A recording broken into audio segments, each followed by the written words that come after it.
over the weekend?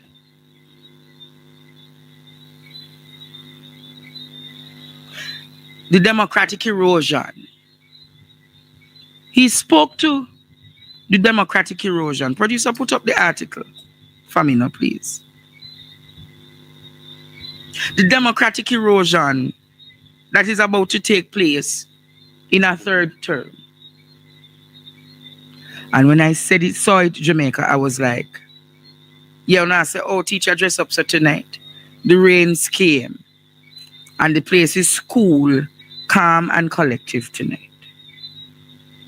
So I'm here in my numbers. I'm not sure Mr. Espeut is because I told him I would have started early tonight. Producer, can you find Mr. Espeut, please, and thank you.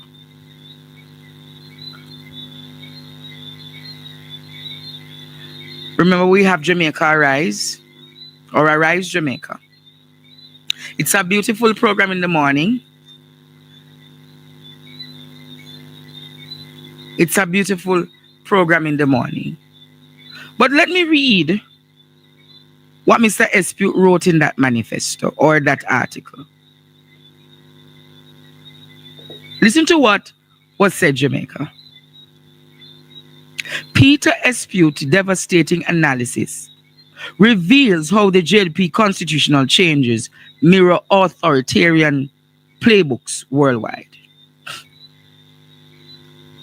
On August 23, when sociologist Peter Espeut penned his blistering analysis in Thursday's Gleaner, he delivered more than a political commentary. He issued a democratic emergency alert. His premise were deceptively simple. The Jamaica Labour Party hasn't released their manifesto for 2025 because their record over the last decade clearly indicates the direction they are going. When Espeut then laid bare was a chilling inventory of a democratic erosion that should make every Jamaican reach for their constitution and demand answers. 10 days, and we're now 8 days, announcing to the September 3rd general election. The JLP recently announced its manifesto. The silence that Espeut interrupted, not as oversight, but as arrogance. They believe their actions can speak loudly enough. Unfortunately for Jamaicans' democracy, he's right. He spoke about the concentration of power, a constitutional coup in plain sight. Espeut's most alarming revelation centers around the JLP proposed constitutional changes that would fundamentally alter Jamaicans' balance of power.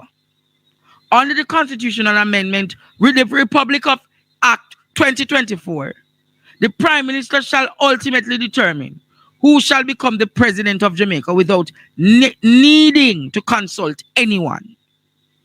This isn't merely about ceremonial roles. This is about mathematical control of our democratic institutions. Here's the arithmetic of authoritarianism. The proposed, praise my producer, Dr. Mr. Espeut is around. Here's the arithmetic of the authoritarianism. The proposed republic would have 27 senators, 15 nominated by the Prime Minister, 9 by the opposition leader, and 3 by the President.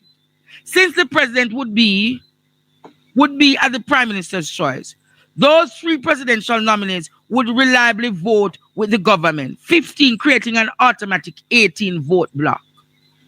Good night, Sir Peter Espeut, Reverend Peter Espeut. Good night, Brother Andre. How are you doing? I am well, Sir Espeut. How are you? Well, thank you for inviting me on your show. I'm quite well. Reverend Espeut, can you tell Jamaica tonight what was your inspiration of writing that article? Andre, I must tell you that nothing that I last week is new. I have been writing this sort of thing. Well, I'm 30 years plus writing for the Gleaner, but the content that I wrote last Friday has appeared before. Mm-hmm. It's a careful observer would see what I have been seeing for the last few years, that the prospect of a third term for the JLP is frightening, Yes. because the effort that they made to change the constitution, Mm-hmm. if it had not been aborted, if it had not been stopped, Yes. I don't know where we would be now. Mm-hmm. We would have passed a constitutional amendment. Mm-hmm. Mr. Holness would use his 2/3 majority. Yes. He would have 2/3 in the Senate as well, Mm-hmm. and he could change the constitution to make it anything he wanted. Yes. He is already a monarch. Mm. If we define a monarch as someone who rules, Yes.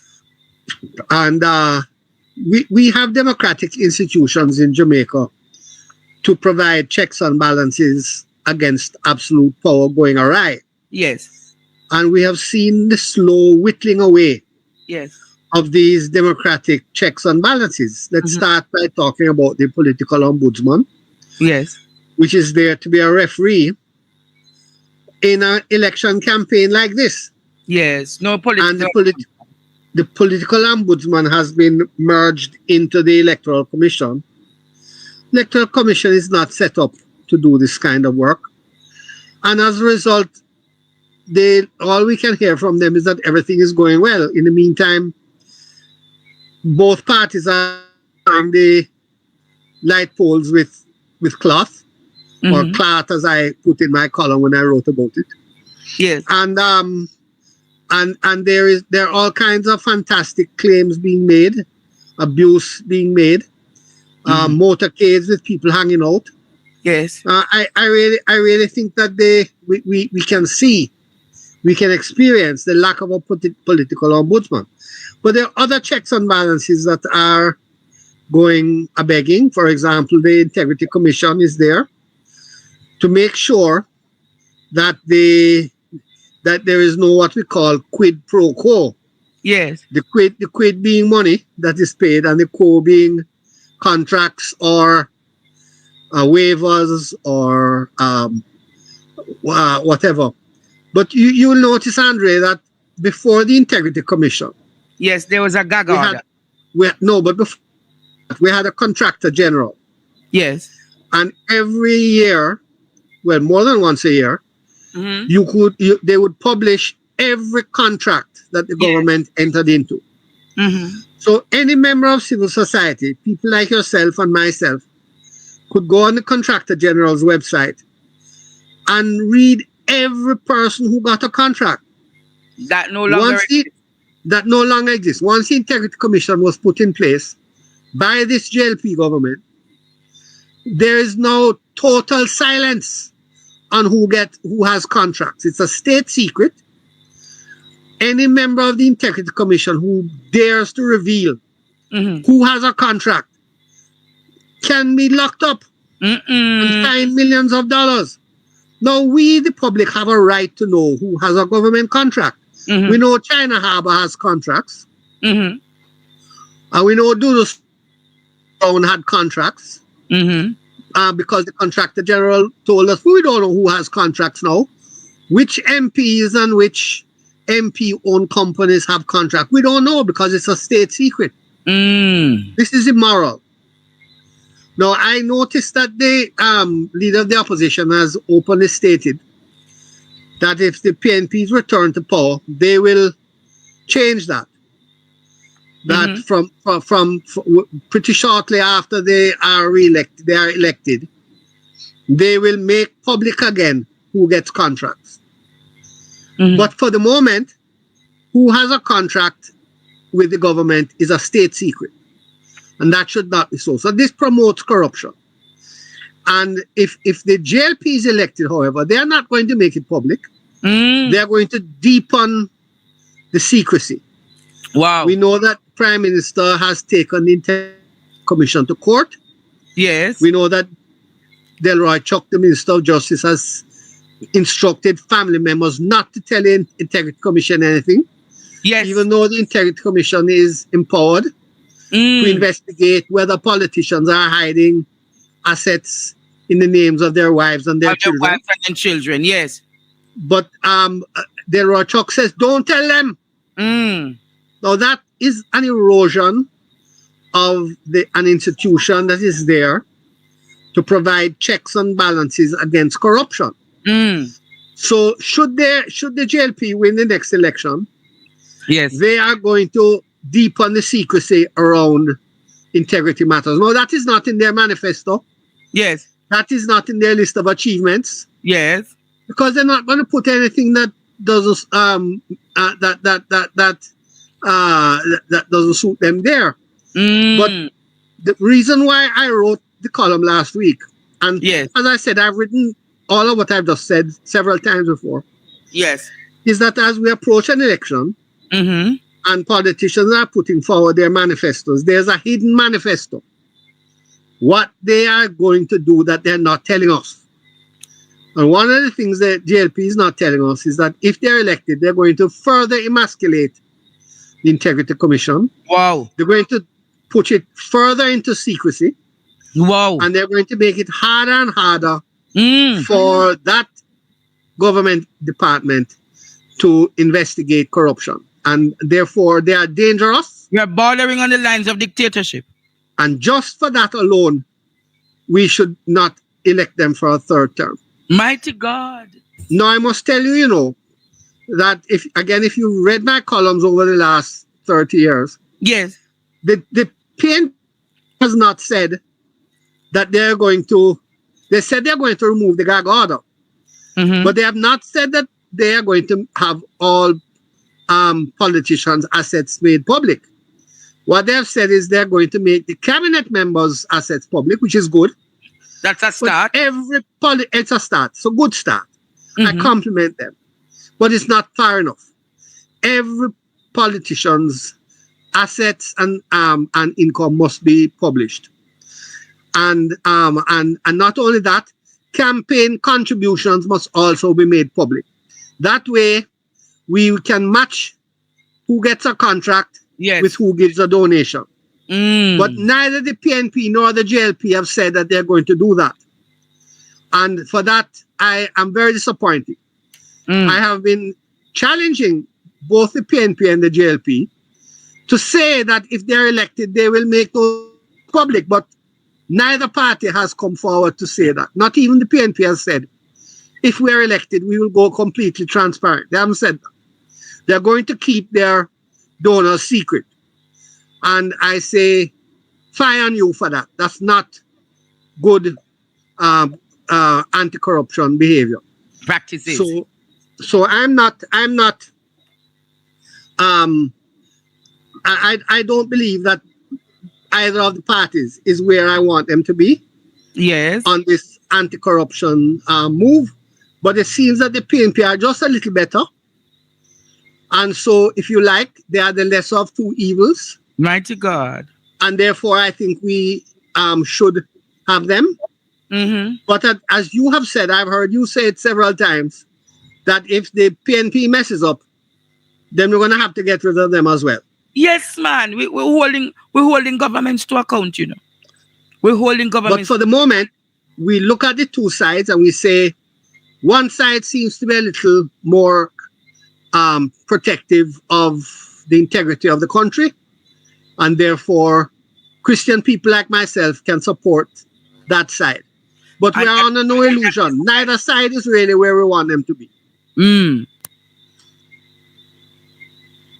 So you're saying a third term for wholeness borders on the lines of dictatorship, and because of such, wholeness should not be granted a third term. That is what I'm saying. Now, I'm also aware, that it is at this time when the GLP has a 2/3 majority in the lower house Yes. that they are most dangerous.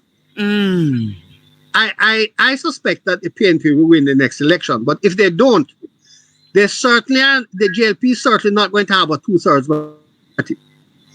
So I don't believe that after this election, the GLP will have the same ability to be as authoritarian as they have been.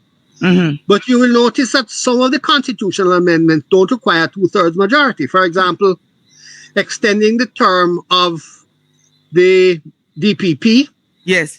and the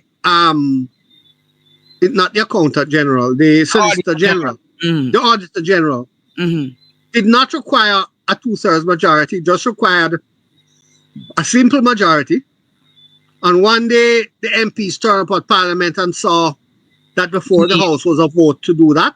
And it Mm-hmm. was passed without any consultation, without any pre-circulation, without any discussion. Now that is dictatorial behavior. That is Trump-like behavior. And I think the country should have risen up at that point and said, no, you cannot bring a constitutional amendment to Parliament without discussion and without consultation. But the country sat down and took it. Mm-hmm. And the amendment was passed. Now, part of that was overturned, as you know, by the Court of Appeal. Mm-hmm. Or maybe it was the Supreme Court, I'm not sure which. Mm-hmm. But part of it remained. And I really think I was appalled that even while you have a constitutional reform committee in place, Yes. a constitutional amendment was brought before the House without reference to the constitutional reform committee at all. Mm. It shows dictatorial tendencies. True. And I don't think that we need that kind of government over our beautiful country. I noticed that you're in my parish in Portland. Oh. I see the palm trees behind you, and I saw the scenery during the daylight. And it looks quite marvelous. Mm-hmm. And so, our beautiful country doesn't deserve this kind of government. I'm sorry. So you are saying to Jamaica, reject wholenessism. Reject it, yes, for the reasons that I have given in my column last Friday. But there are other reasons too. I mentioned in my column on Friday that it seems to me that the government is set on taking over church schools. Yes. You see it little by little creeping in. First, they tell you how long you can pray for, and what your prayer must look like, and then they are telling you how you must select your school board. Mighty and God. they tell you how you can fundraise. These school boards are now being politicized. Well, they can always politicize the government school boards because I own those schools. I don't believe in politicizing school boards. But when the government owns a school, they own the school. Yes. They can select who they put on the board. When the church owns a school, the church selects who goes on the board. Mm-hmm. But the government wants to tell the church who to put on the board. The government wants to tell the school who they must appoint as principal. Mm. A church school must be able to name who it wants as its principal. Oh. Because the principal must carry the values and the ethos of the church. Yes. But what we see is a creeping power grab by the state to slowly take over church schools. There was a document that was published last year or the year before on how the Education Act is to be amended. Yes. And how the Code of Regulations is to be amended. And that document is an insidious document. It has in it the beginnings of a takeover by government of church schools. Yes. And we just cannot allow a dangerous thing like that to take place. This is a dangerous government. It is not, the ethos of this government is not, if you would like, if I might say, traditional church people. It's a particular type of church people that don't like regular church people. My God. And they seem to be wishing to take over the schools run by Catholics and Protestants. And I take a dim view to that. What is your take on this rural school bus system that Daryl Vaz wants to implement? Well, first thing, 6 months ago, we never heard anything about the school bus system. And all of a sudden, it's a major issue. So I don't think that if the JLP had published this manifesto 6 months ago, I don't think a school bus system would have been on it. This is an idea that somebody got on the spur of the moment, Yes. had the power to get the money, and has quickly run to buy these American buses. Now, I saw one last week going down South Camp Road. My God. Actually, it was going up South Camp Road. Mhm. And as I drove past the bus, I was looking at the door. So any student coming off of that bus is going to come off that bus right into the middle of the road, Mhm. ready to be knocked down. My No, my. they said they're going to Retrofit. refurbish, retrofit. Now tell me now, you know how these buses are. The driver is on one side and the door is on the other. Why? So the Mhm. driver can look at the door Mhm. and see who is coming in and who is going out. Now, if you retrofit the bus, what does that mean? You're going to move the door to the other side, Yes. and then you're going to move the driver to the other side too. You're going to leave the driver on that side. So many So questions to be answered. if you leave the driver on the right hand side, Mhm. and the door is also on the sorry, if you leave the driver on the left hand side And the doors to be on the and you left put the hand door side. on the left hand side, then the Mm. door is behind the driver, Oh Lord. and the driver cannot see who is coming in and out. I So. don't think you can move the steering wheel from the left to the right. Mm. That's a major engineering feat. That is more than retrofitting. That's rebuilding the bus from scratch. You And might as that, well buy a new one. so you are one of them who argue that new school buses would have been the way to go rather than getting the old Pupina buses. New buses that are right-hand drive with the door on the left. And my colleague, columnist Michael Abrams, Mm. wrote a piece on that some weeks ago, Yeah. and I support him entirely in what he had to say. I haven't written on it because there are so many things to write about, Brother Andre. They Mm. only give me one column every week. And every week I have an important matter. So as long as people like Michael are writing on the school buses, I don't have to take up that and use my few words every week to deal with that. But in your article, you spoke about the new composition of the Senate. Yes. What's your concern about the new composition of the Senate with the 27 senators? Well, um, this came to light as soon as the report of the Constitutional Reform Committee was published. The very day it was published, I downloaded it and I took note of this and I wrote. Mm-hmm. I have been to 3 public fora. Yes. I've raised it orally, verbally on the floor to the people from the ministry. And they have not changed it. Mm-hmm. So that tells me that this is a definite plan. Mm-hmm. This is a premeditated, definite plan. What is the plan? We know that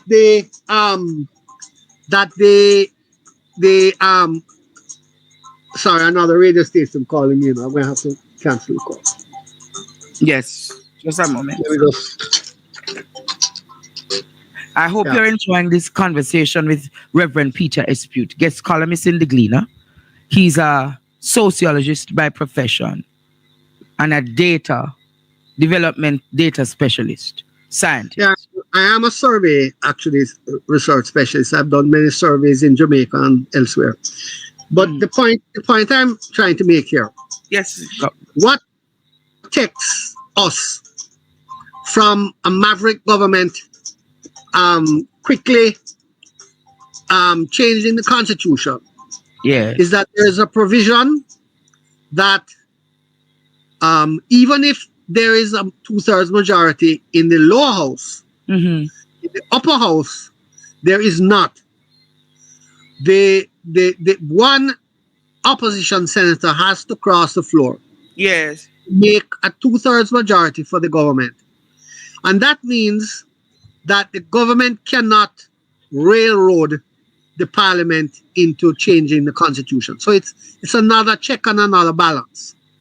But what the Constitutional Reform Committee is trying to do Mm-hmm. is to set up a system where the government has a 2/3 majority also in the Senate. When you add up the government senators, the senators that are nominated by the president, you get a 2/3 majority. Mm-hmm. So this is a backdoor way of ensuring that the Prime Minister can change the Constitution to do anything he wants. He wants. It starts with the fact that the President is his man. Mm-hmm. He nominates somebody. If Three they persons. This president would nominate three, and then the prime minister. no, would have- go back to the President now for a minute. Yes. The Prime Minister nominates the President. Yes. If the opposition likes it, fine. If the opposition doesn't like it, then the opposition can propose somebody else. But ultimately, after 3 months, if they don't come to an agreement, the person that the Prime Minister wants becomes the President. Mm-hmm. So that's why we have to first recognize that under the constitutional provisions put forward by the government, who the Prime Minister wants to be the President is going to be the President. Mm-hmm. The President is the Prime Minister's man. Yes. Or maybe if I can be unkind, I could say the President will be the Prime Minister's boy. Oh, Right? Lord. Right, the President will be the Prime Minister's boy. And therefore, when the President names 3 senators, Mm-hmm. those 3 senators will also be the Prime Minister's boys. Yes. Which is Or why you girls. can add together, or girls. Mm-hmm. This is why you can add together the government senators and the president senators to get the 2/3 majority. Oh, Lord. This And that's is dangerous. That's dangerous. dangerous for the democracy. Dangerous. This would be the end of that safeguard that our founding fathers wrote into our constitution to prevent a constitutional dictator. Are you And concerned? therefore, just for that reason alone, we Mhm. must get rid of Andrew because Holney. the manifesto of this government going forward is if we are elected, we are going to change the constitution to give ourselves a 2/3 majority so we can do anything more. We can't allow that to happen. Are you concerned equally that the prime minister is going up for a 3rd term when he's under investigation for illicit enrichment? Let me be very blunt. It's both the PNP and the JLP that have banded together to allow even convicted persons Mhm. to run for public office. We do not have an arrangement for squeaky clean people to Mhm. get into parliament. And I know where you're sitting. And I'm not going to press this point any further, but I will just say it one more time. Both the PNP and the GLP like the fact that convicted felons can get into parliament. Both the PNP and the JLP like the fact that people under investigation by the Integrity Commission can be elected to parliament. Both of them like it. If they didn't like it, they would not have put it in the constitution. And the new constitution does not forbid it either. Mhm. So the prime minister can be under investigation for murder. He can be under investigation for fraud. He can be under investigation for illicit enrichment. That does not prevent him from running for prime minister. And the PNP has not said they will change that. And the JLP has not said they will change that. So both parties love that. Mhm. I think that is atrocious. But when it comes on No. to the matter, when it comes on to the matter of integrity, when it comes on Right. to the state of what is happening now, with all of the allegations in that affidavits against the prime minister, should he be on the ballot running for office?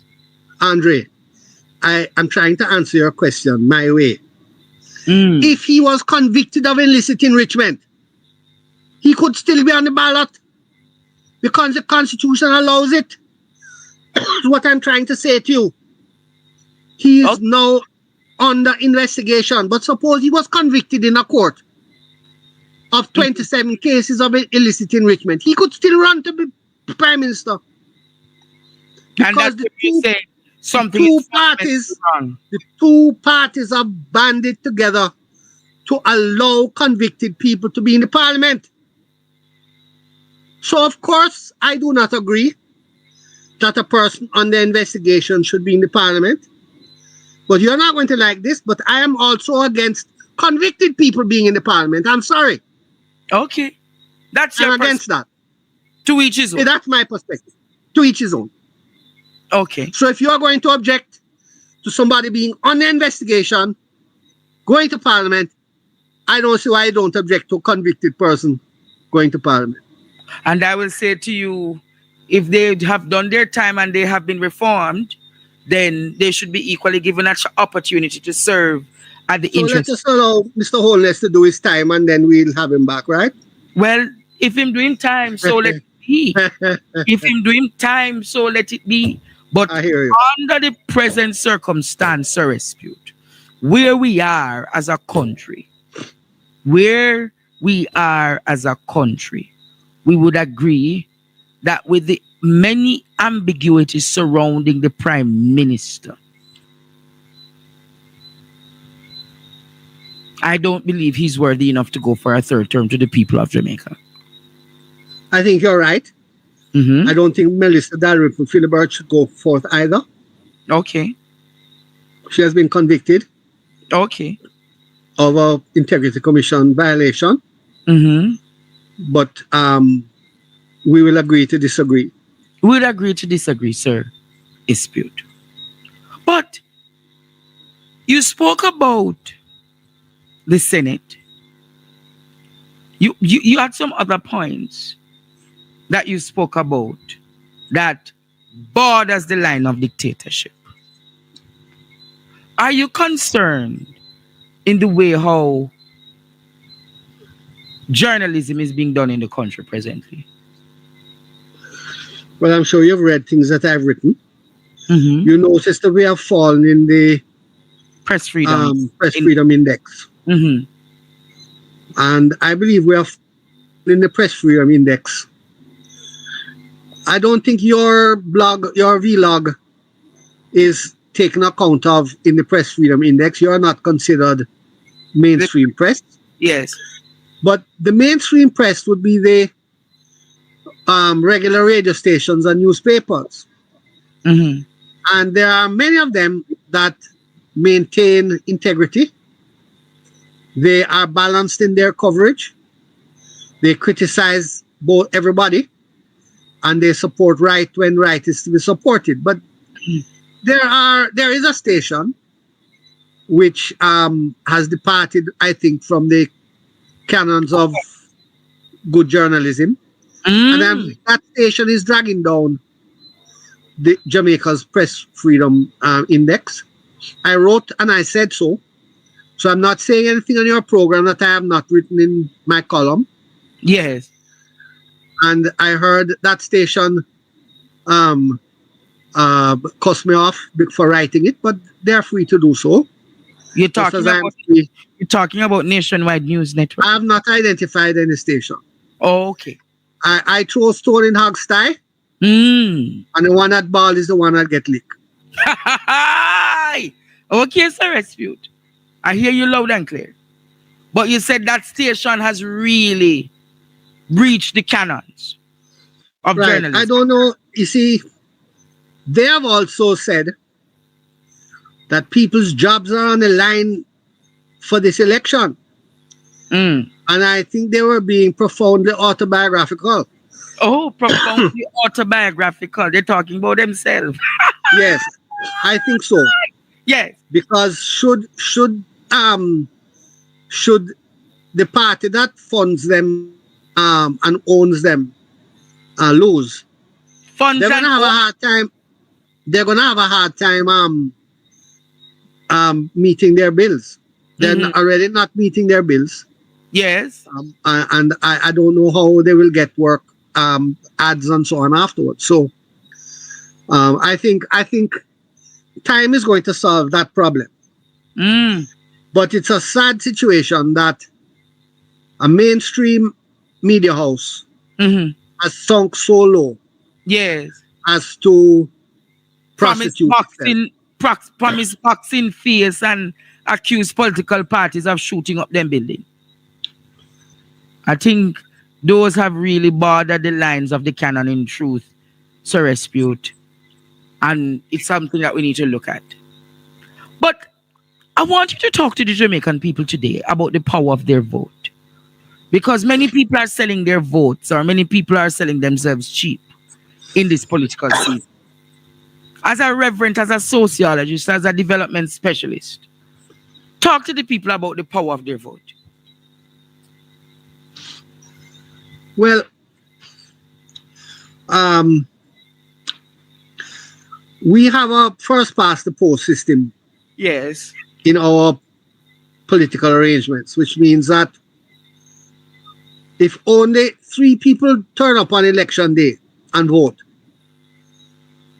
if 2 people vote one way and 1 vote the other way, the side win. Yes. In other words, we don't have a system in Jamaica that says that if there are 100,000 people on the voters list, 50,000 plus 1 must vote before the election is valid. So we saw that in the last election, it was 30-something% of the people that turned out to vote. And the winner, the ruling party won